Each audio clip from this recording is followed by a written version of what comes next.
Chapter number 2 का first 2 pages just read करने। ये यहाँ पे एक ऑब्जेक्टिव के पॉइंट ऑफ व्यू से बात है कि ज्योमेट्रिक वेक्टर ओरिजिन से स्टार्ट नहीं हो रहे होते और अलजेब्रिक वेक्टर स्टार्ट हो रहे होते हैं।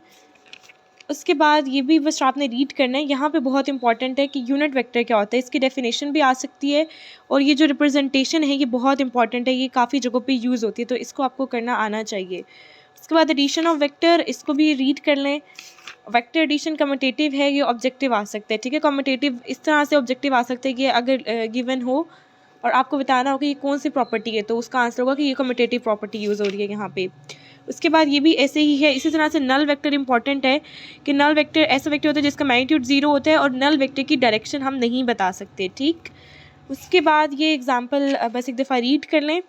ये चीज़ इंपॉर्टेंट है ऑब्जेक्टिव के पॉइंट ऑफ व्यू से। एक और बहुत इंपॉर्टेंट एमसीक्यू होता है कि एडिशन ऑफ वेक्टर का जो रिवर्स प्रोसेस है वो क्या है, तो वो रेजोल्यूशन ऑफ वेक्टर है, वेक्टर होता है। तो ये ऑब्जेक्टिव पॉइंट ऑफ व्यू से इंपॉर्टेंट है, ये बहुत ज़्यादा इंपॉर्टेंट है ये रेजोल्यूशन ऑफ वेक्टर और addition of vector by rectangular components.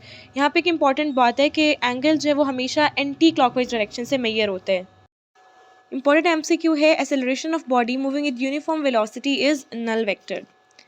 Resolution of vector बहुत इंपॉर्टेंट है। उसके बाद ये चीज़ें हैं ये ऑब्जेक्टिव पॉइंट ऑफ व्यू से भी इंपॉर्टेंट है और ये शॉर्ट क्वेश्चंस में भी आ सकती हैं।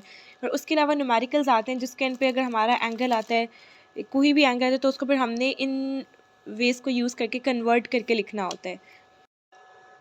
Can any component be greater than the resultant, तो ये इसका आंसर है नो। अब ये आंसर कभी भी एमसीक्यू ऐसे नहीं आएगा बेसिकली ऐसे कि 4 कंपोनेंट्स गिवन होंगे और हमें आइडेंटिफाई करना होगा कि इनमें से कौन सा कंपोनेंट वेक्टर का नहीं हो सकता। तो जो कंपोनेंट रिजल्टेंट से ग्रेटर होगा वो कंपोनेंट वेक्टर का कंपोनेंट नहीं हो सकता, ठीक। उसके बाद ये वाले इस तरह के जो न्यूमेरिकल बेस्ड क्वेश्चंस हैं ये बहुत ज़्यादा आते हैं। और angle between 2 vector is 120 if their resultant and magnitude are same, ठीक है। तो 120 का एंगल होता है उनमें। उस एक और इम्पॉर्टेंट चीज़ कि जब भी एंगल को वाई एक्सिस से ड्रॉ किया जाता है तो कॉस थीटा ए वाई के इक्वल हो जाता है। वैसे नॉर्मली कॉस थीटा ए एक्स के इक्वल होता है, लेकिन जब एंगल को वाई एक्सिस से ड्रॉ किया जाता है तो cos theta is equal to A Y. उसके बाद ये वाले एमसीक्यूज बहुत ज़्यादा इंपॉर्टेंट है। ये एमसीक्यू बहुत ज़्यादा इंपॉर्टेंट है। एग्जाम्पल 2.3 ये लॉन्ग क्वेश्चंस में बहुत ज़्यादा आती है। उसके बाद प्रोडक्ट ऑफ वेक्टर्स, ये भी इंपॉर्टेंट है। स्केलर प्रोडक्ट भी इंपॉर्टेंट है, वेक्टर प्रोडक्ट भी इंपॉर्टेंट है। सबसे इंपॉर्टेंट इस चैप्टर में ये वाला न्यूमेरिकल है। एग्जाम्पल 2.3 ये वेक्टर प्रोडक्ट इंपॉर्टेंट है। एक और इम्पॉर्टेंट इसमें शॉर्ट क्वेश्चन आता है कि करंट और प्रेशर इन दोनों की डायरेक्शन होती है लेकिन ये फिर भी स्केलर प्रोडक्ट हैं, ऐसा क्यों है।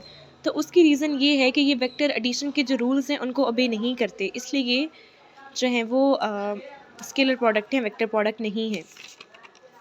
कॉन्करेंट फोर्सेस को रीड कर लें। उसके अलावा टॉर्क इंपॉर्टेंट है, ये लॉन्ग क्वेश्चन में आ सकती है।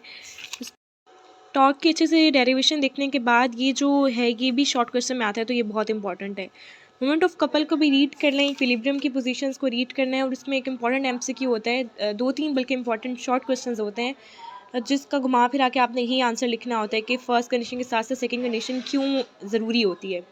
पहला इसमें शॉर्ट क्वेश्चन ये आता है कि एक फोर्स के एक्शन में बॉडी इक्विलिब्रियम में क्यों नहीं हो सकती।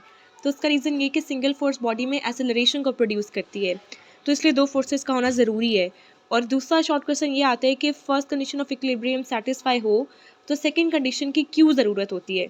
तो उसमें ये कपल वाला जो है ये उस सारी रीजनिंग में कपल आ जाता है कि कपल में भी जैसे first condition of equilibrium satisfied है लेकिन बॉडी के पास फिर भी रोटेशन की टेंडेंसी है, तो ये सारी उसमें आ जाएगी। उसके बाद ये जो इस तरह के एमसीक्यूज़ हैं, सॉरी इस तरह के जो लॉन्ग क्वेश्चंस हैं ये लॉन्ग में पार्ट बन के आ सकते हैं।